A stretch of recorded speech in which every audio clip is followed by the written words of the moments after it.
The beauty of the song is one of the reasons that I'm sick of arguing about creation and evolution, and I'm not even the kind of person that does it very much. So perhaps it's more correct to say that I'm just sick of hearing about it. Let me go a step further while I'm trying to be a little bit confrontational. I don't even think those arguments matter very much. Certainly not as much as many of the arguers would want us to believe. Now, this could very well be because I'm not a scientist, and so scientisty things often aren't as exciting to me as they are to some other people. But to me, there are much more interesting aspects of creation to get worked up about. The beauty of the song is a pretty good place to start. And even the fact that we understand so little of creation and what it is and how it is, to me is much more interesting than trying to work out the answers to it. Ellen White put it like this: in the natural world, we are constantly surrounded with wonders beyond our comprehension. In a similar vein, author Brian McLaren has put it like this: the beauty of "in the beginning God created" should make us giddy with joy and speechless for decades, leaving us little time to argue. In our talking about creation and creationism, we need to reclaim the beauty of the song. But I also think I have good biblical foundation for saying that the arguments creation versus evolution just aren't that interesting or that important based on this Bible verse. Hebrews 11 verse 3. By faith we understand that the entire universe was formed at God's command, that what we now see did not come from anything that can be seen. For me, that's the end of the argument. If you believe in God, you believe in creation. In the statement that begins the Bible, in the beginning God created the heavens and the earth. We don't necessarily have all the details of how and when, and perhaps they really aren't that important. Despite what we might wish or what we might argue for, those details are not in the Bible. But we have a definite element of a biblical faith in the God we claim to follow. If we believe in him, we believe in creation. As Morse puts it, creation doctrine in the church is an article of faith in the triune God as creator. We can't have God without him as creator, because that is how the Bible over and over again presents him to us. This aspect of faith, this doctrine, the theology, is simply part of the package of believing in God. But in many Christian communities, and particularly it seems in contemporary evangelical communities, much energy has been expended and much ink has been splashed, and continues to be, in defense of the faith in the context of the ongoing debates about creation and evolution. And too often this has drawn theologians and other Christian voices into pseudo-scientific arguments that have served only to reinforce the faith of the faithful in varying degrees, and often insisted on a literalism that is difficult to support from what we actually have in the Genesis accounts themselves. And they don't really help us make friends most of the time. They simply lead to greater levels of antagonism between Christian and secular scientific voices. And too often the focus of such debates on a science of creationism has come without or even at the expense of a deeper engagement of what creation actually is about. Even the liveliest arguments that come close to the doctrine of creation, the battle over evolution, do not reflect the presence or development of a mature conversation about the doctrine of creation. Rather, they illustrate my concern that we have not had a lengthy theological debate on the doctrine of creation to draw from when we find ourselves addressing the pressing issues of our time. So let's, this morning at least, step around and past the creation-evolution debate by accepting the statement that we have here in Hebrews 11:3, that it is by faith that we understand that God created, meaning that faith pre-exists an acceptance or understanding of a doctrine of creation. And when we accept in terms of Hebrews 11:3, we are free to reread the creation accounts of Genesis 1 and 2, not as scientific records, but as stories, but as theology, anthropology, and ecology. as Wilson suggests, addressing the pressing issues of our time, including faithful response to God as creator, environmental stewardship, injustice and exploitation, and the faithful hope of reconciliation and recreation. For some, arguments about creation and evolution will become less relevant or urgent in the light of this larger call to creationism. Creation science is not the foundational argument for a sustainable Christian faith. Rather, Hebrews 11:3 offers a more robust and compelling genesis.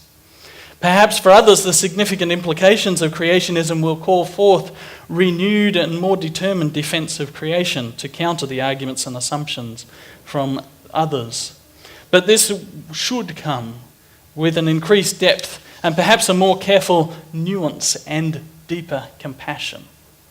True creationism offers greater significance to Christian theology and practice. It is a faith that engages more deeply with our Creator and His creation and is passionately committed to caring for all aspects of our world and its people.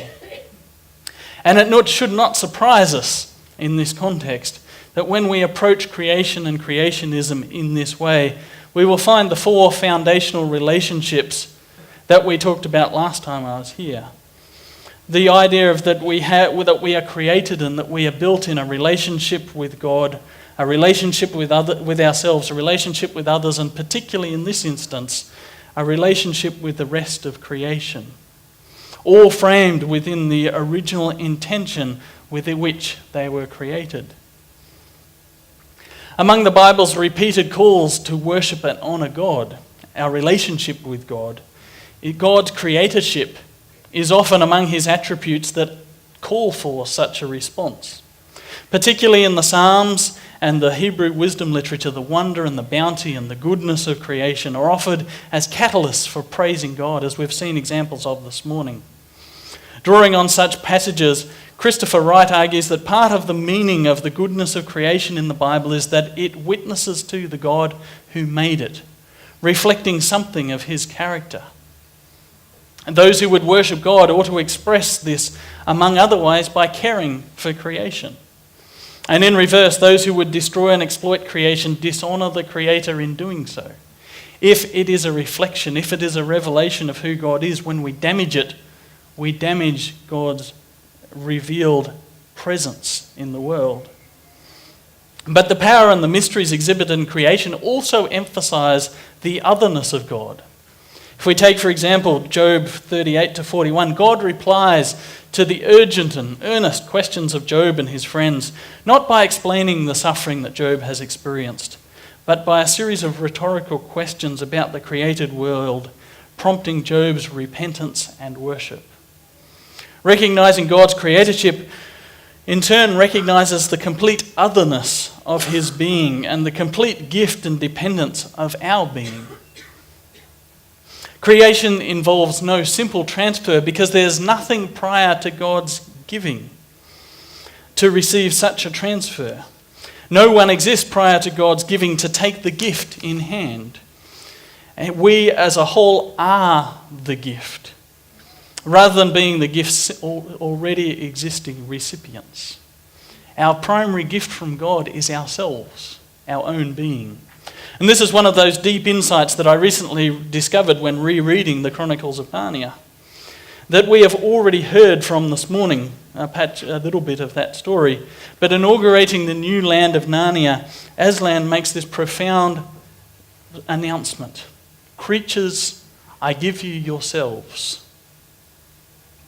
As such, creationism must include worship of the Creator and recognise that respecting and working to care for his creation is one significant way of doing that. While the biblical narrative quickly moves from creation to its fallenness, the Bible continues to claim and affirm that creation still belongs to its Creator. Psalms 24:1, the earth is the Lord's and everything in it. As such, the brokenness we see in creation is always an aberration. Faithful creationism refuses to believe that evil has equal status with the good, as Morse puts it, and rejects any claim that the Creator's claims have been ceded, renounced, or defeated.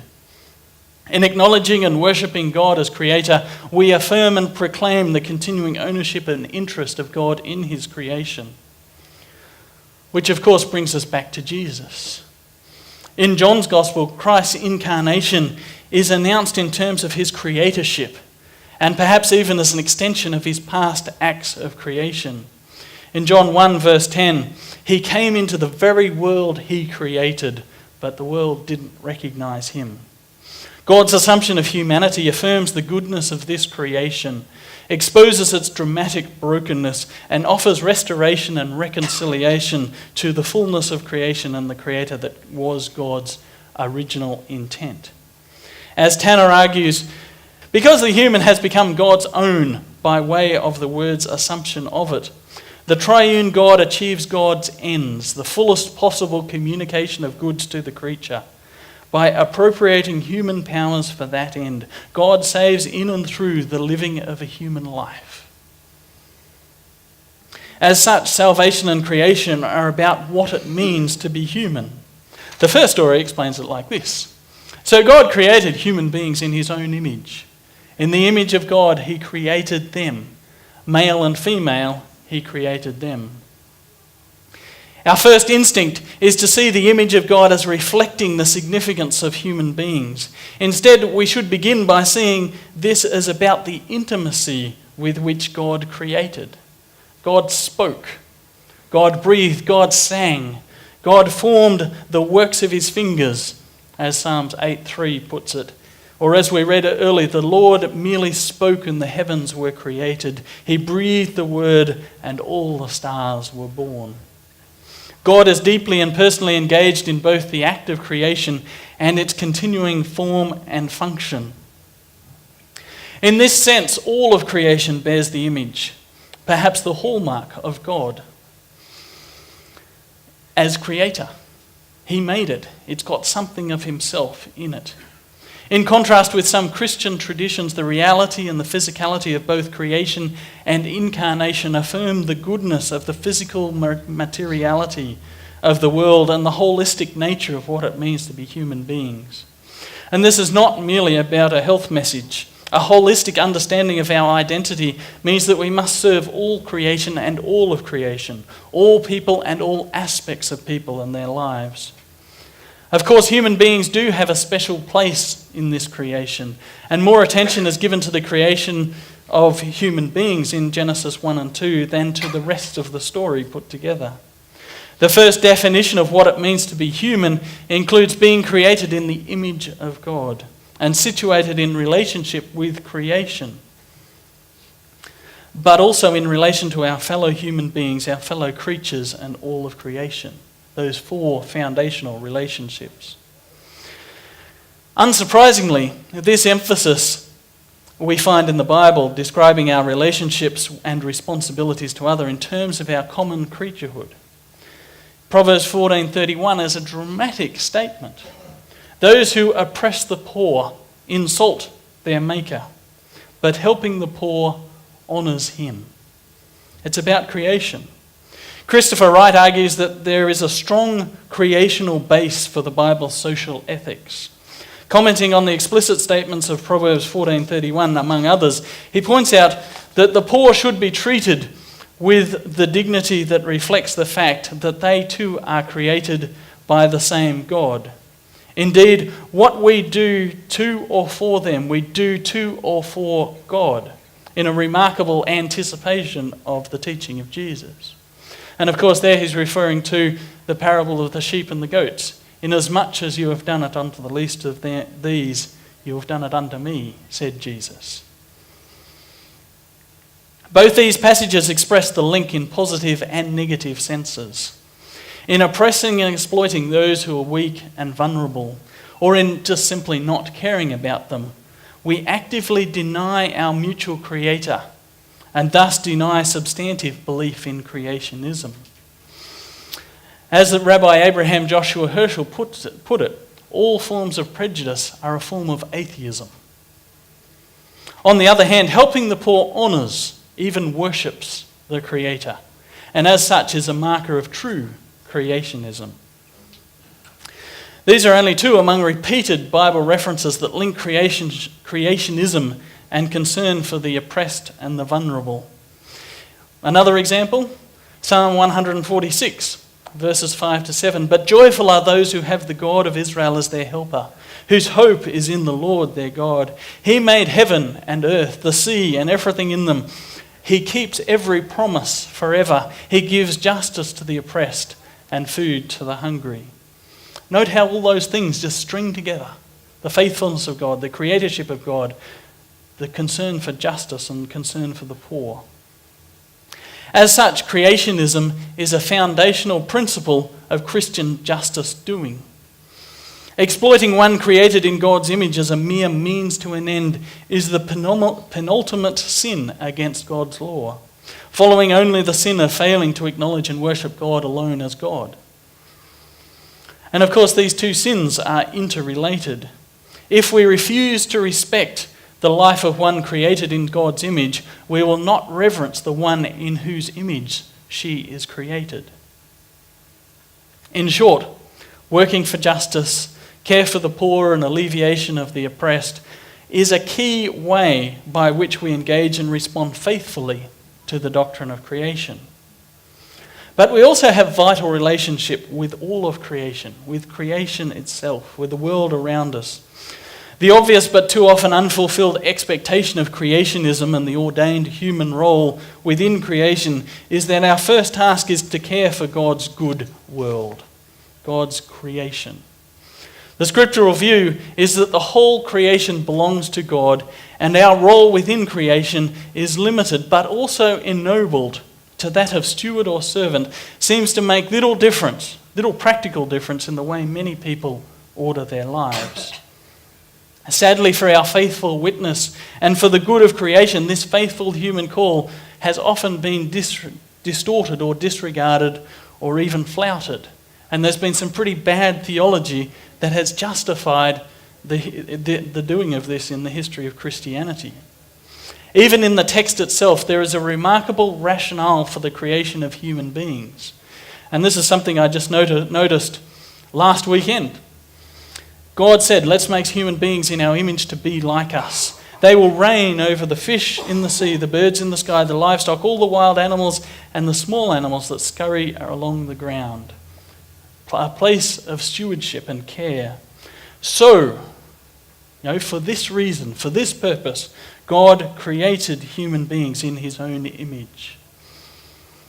N.T. Wright goes so far as to explain God's provision of salvation in terms of this divinely ordained role for humanity. He says, we are not saved from the world of creation, but saved for the world of creation. Humans were made to take care of God's wonderful world, and it is not too strong to say that the reason God saves humans is not simply that he loves them for themselves, but that he loves them for what they truly are, his procreators, his stewards, his vice-regents over creation. When we say and repeat, for God so loved the world, we are acknowledging that God saves us for the good of the world. It's a remarkable way of understanding it. But while creation was repeatedly pronounced good and complete, the human steward's role within creation also suggests that it's an ongoing work. It's finished, but it's not finished. Our responsibility as creationists, as carers, as co-creators in this ongoing creation, call for the best of human creativity in all aspects of our lives, including technology and production, science and economics, community and relationships, peacemaking and justice doing, thinking and imagining, the arts and all expressions of faith. Wright points out one significant and overarching aspect of this call. The church should reawaken its hunger for beauty at every level. This is essential and urgent. It is essential to Christian living that we should celebrate the goodness of creation, ponder its present brokenness, and insofar as we can, celebrate in advance the healing of the world, the new creation itself. But, of course, despite God's continued authorship and ownership of creation, the biblical narrative is clear that God's intention for the goodness of creation has been subverted and broken. In the Genesis account, the fallenness of human beings has implications for all of creation, damaging the various relationships between God, humanity, and the created world. As Genesis 3 puts it, the ground is cursed because of you. All your life you'll struggle to scratch a living from it. And while what Jesus did in his death and resurrection highlights the fullness of our world, at the same time as bringing about and working towards the restoration, redemption, and recreation of all things, creation continues to suffer in bondage to evil, principalities and powers that contest and defy the sovereignty of God and frustrate his good intentions for creation. This continues to be expressed most dramatically in the things that we see around us in the world that make up so much of our news headlines. You know, sometimes they look like natural disasters, but they can also be observed in ecological degradation and extinction. Yet in Paul's description of this disordered and groaning creation, it is only ever temporary in Christ. The creation looks forward to the day when it will join God's children in glorious freedom from death and decay. For we know that all creation has been groaning as in the pains of childbirth right up to the present time. It is for the good of creation that Revelation 11:18 announces that a time has come or will come for destroying those who destroy the earth. And this statement fits with the link between God as creator and the announcement of judgment in Revelation 14 and the vivid descriptions in Revelation 18 of the ultimate destruction of the fallen, destructive, violent, exploitative and oppressive powers of this world. This is the judgment God's people and his prophets and the poor and the oppressed and the exploited have spoken of throughout history and have been looking forward to throughout the Bible story. In light of the Bible's depiction of the future of injustice, oppression, violence and exploitation, creationism calls us and empowers us to speak up and work against the destruction, exploitation and injustice we see and experience in our world today.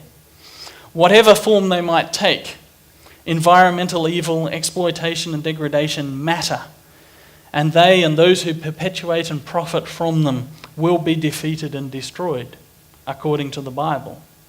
As such, our most significant creationism comes not by our arguments, but by our actions, by our choices, by our lives, and with our voice speaking prophetically for our planet, for our most vulnerable neighbours, for all of God's creation. It seems to me that true creationism should have a lot more to say about these issues in the world than merely semi-scientific argumentation. And for me, this was brought together an experience I just had the past weekend. I was in Canberra for an event called Voices for Justice, which is hosted by Micah Australia. Micah Australia is a coalition of 15 Christian organisations, including ADRA Australia, based in Australia, as the recurring Australia seems to suggest. And Voices for Justice happens most years. Is a time of where Christians from all across Australia, representatives from all these different organisations, get together for training and for worship and to speak with Australia's elected leaders on issues of Australian aid and Australia's response to climate change, particularly as it affects the world's most vulnerable people and Australia's Pacific neighbours. Christians, leaders and activists from a number of Pacific nations shared their stories, their challenges, their responses and their hopes before they addressed a public event on the lawns of Australia's Parliament House last Monday morning, and that included parliamentarians, ambassadors and church leaders. But amongst that group of Pacific voices that came to share were two young ladies that caught my attention when I was told that they were Adventists. So meet Sine and Varsity. They're youth leaders from their local church in Kiribati, as well as being active members and representatives of the Kiribati Climate Action Network. And they were in Canberra to tell their story. Varsity told the conference last Saturday night, climate change is real and it's happening right now for us in Kiribati. She reported the effects of rising sea levels on their low-lying island home, including regular inundation and more regular inundation from king tides and storm surges. Contamination of their groundwater by seawater so that they no longer can get water out of the ground. Salination of their very limited agricultural land. Erosion of beaches and more severe weather events more often. Now, Kiribati is a country about the width of Australia, but you kind of have to go to the Solomon Islands and then you go a little bit further beyond that up towards the equator. 33 dots on the map with an awful lot of water in between. Their highest point is 3 metres above sea level. And so for the 110,000 people that are scattered across these islands, as the water rises, there's nowhere really to go.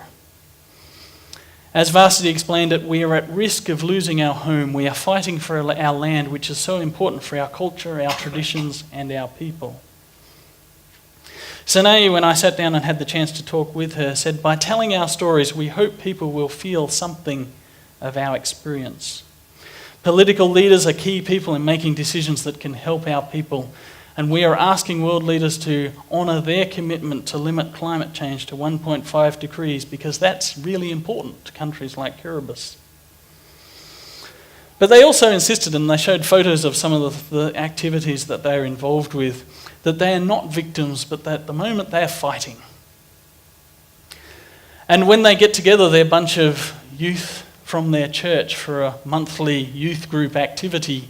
They go and plant mangroves along their coastline, which will protect them from waves and will try and combat some of the effects of erosion.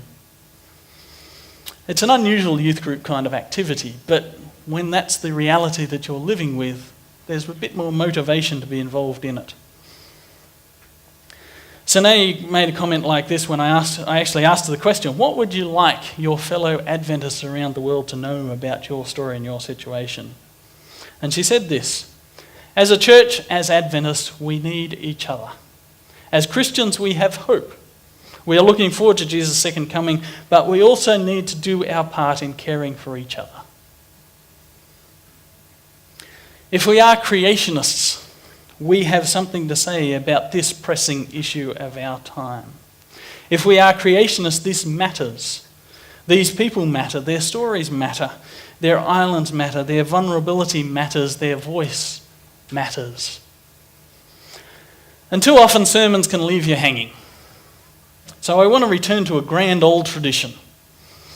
At the end of the sermon, real preachers often will talk about, we'll feel the need to sound an appeal. And in our tradition, in our evangelical tradition, the appeal of people to respond to Jesus and call to the front is a long-held tradition, but it actually came from an interesting place. It's often credited to an evangelist of the early 19th century by the name of Charles Finney, and he was a revivalist in North America that kind of led up to the Second Great Awakening and a lot of the historical roots of our particular flavour of faith. But when he invited people to the front, and you can all relax, I'm not going to ask you to come down the front. When he invited people to come, it wasn't to come and just meet Jesus or accept Jesus as your saviour or friend or however we might term it. The call, the original altar call, was to come to the front and sign up to fight for the abolition of slavery. That was how you responded to the gospel, to get involved in the work of doing good in the world. And so this morning, I am going to offer a call. It's just a different kind. If you pull out your phone, this is up to you. If you pull out your phone and put in this particular URL, it'll take you to a page that will help you write a letter to your local Member of Parliament. If you're a creationist, you will consider doing this. You put in your address. When the page comes up, you put in your address. It will find which electorate that you're in. It will set it up so you then enter your name and details. It will have a form letter there that if you are happy to read over and press send, it will send it to your local Member of Parliament. You can also modify the letter if you don't want to sign up to everything on that letter. You can do it now. I will give you a couple of moments in a moment. Or you can simply open it up and leave it there and come back to it a bit later and read it through and think about it some more if you wish. But I'm going to ask the band to come up and provide a little bit of background music, and I'm going to give you a couple of minutes just to reflect on this call. It may be the couple of minutes you need to send the message if you choose to. And sometimes we say things like, well, we shouldn't... Did you just take the thing down? Some people often we have this thing about, should we be getting involved in political actions? Well, yes, that's the simple answer. We have a voice. We are part of a family of people that are suffering, who are at risk. And it's a political action a long way down the list. I would suggest that speaking up on pressing issues of our time, as creationists, as people who worship and follow the Creator, is firstly an act of worship in itself. It is an act of image bearing. It is an act of solidarity and justice. It is an act of stewardship, and in all of these ways is an act of faithfulness. And perhaps after that, if it's a political act, well, that's good too. Feel free to pray. Pray for Sine and Varsity and our church on Kiribati that they can continue to be a witness in their place.